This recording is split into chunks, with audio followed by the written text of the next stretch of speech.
Thank you, Mr. Speaker. Back again to continue following up on advocacy on the Canada Disability Benefit now in the early morning hours of it coming back up for debate. I'd like to start with reading an email I received from a constituent with a disability just earlier this evening. Quote, "I was once extremely proud of being a Canadian, but that pride has been crushed under the boot of poverty. It has been absolutely demolished by the Liberal Party and years of suffering. We do not want platitudes. We don't want condescension.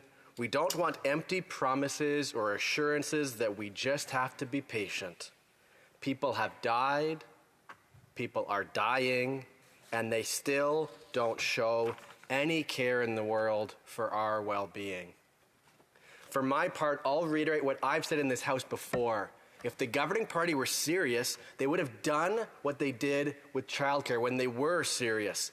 They put funding forward first, then agreements with provinces and territories, then came legislation. Of course, with the Canada Disability Benefit and people with disabilities, it was the opposite.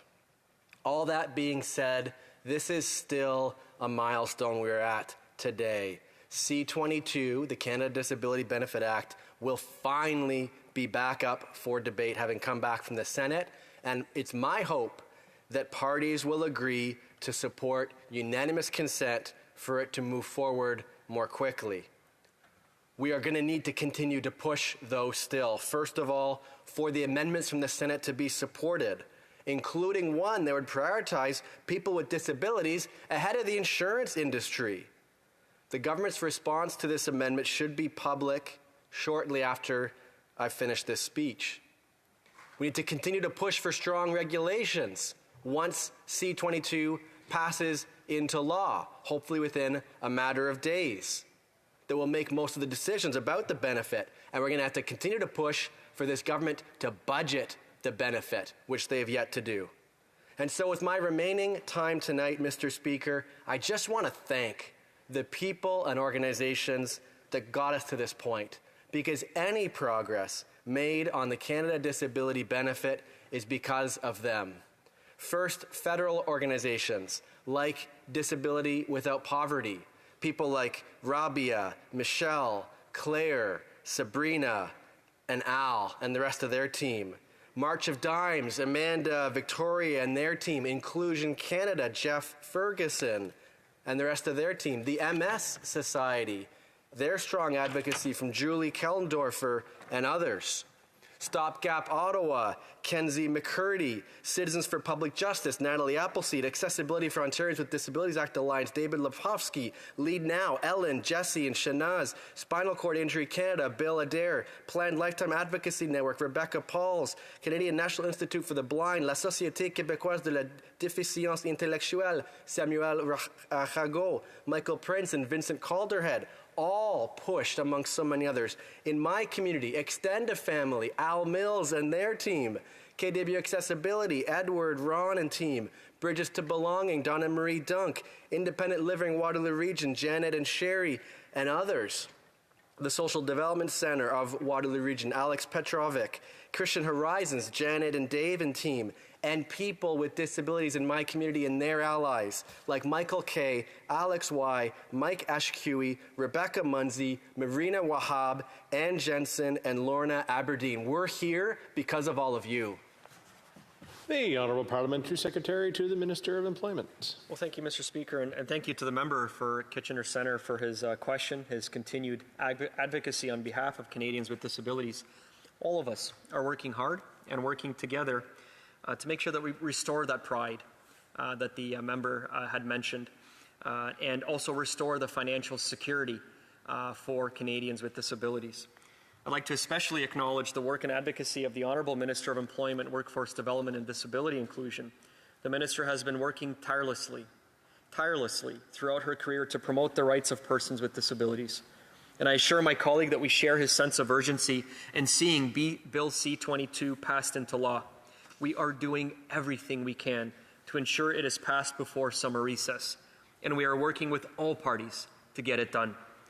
The passing of Bill C-22 will be a major milestone in our strong and unwavering commitment towards creating a barrier-free Canada. That work began in 2015 with the appointment of Canada's first ever minister responsible for persons with disabilities. In 2016, Canada became the 20th country to sign the Marrakesh Treaty, and we did so with the support of all provinces and territories. In 2018, Canada acceded to the optional protocol to the UN Convention on the Rights of Persons with Disabilities. And in 2022, Dr. Laverne Jacobs was elected to the UN Committee on the Rights of Persons with Disabilities. It was the first time that a Canadian has held a seat at this important national or international table. Mr. Speaker, in 2019, the Accessible Canada Act came into force. The passing of this landmark legislation has undoubtedly been one of the most significant achievements for disability rights in our country's history. The Act has been the foundation for National Accessibility Week and for the establishment of Accessibility Standards Canada. In October 2022, we released Canada's first ever Disability Inclusion Action Plan. The action plan has 4 pillars, including employment, accessible and inclusive communities, a modern approach to disability, and financial security. Throughout all of our consultations, we kept hearing the same thing, that financial security is by far the most urgent priority for persons with disabilities. It is through the pillar of financial security that we will create the historic Canada Disability Benefit to help significantly reduce poverty and improve financial security for hundreds of thousands of persons with disabilities. And that is why we need to get this legislation passed quickly.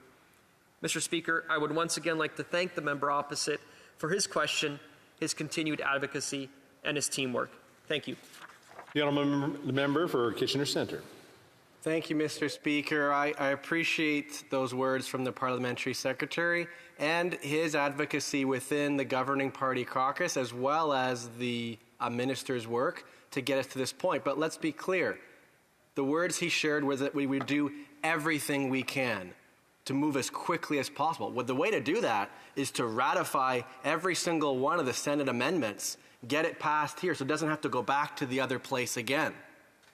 Will he commit to doing so here, which we're going to learn about literally in a few minutes' time? The Honourable Parliamentary Secretary.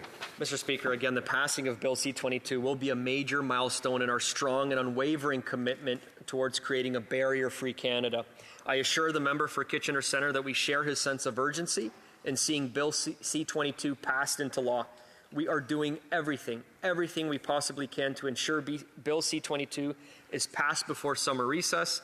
We are working with all parties to get it done. And again, thank you to the member for his question, his advocacy. Thank you, Mr. Speaker.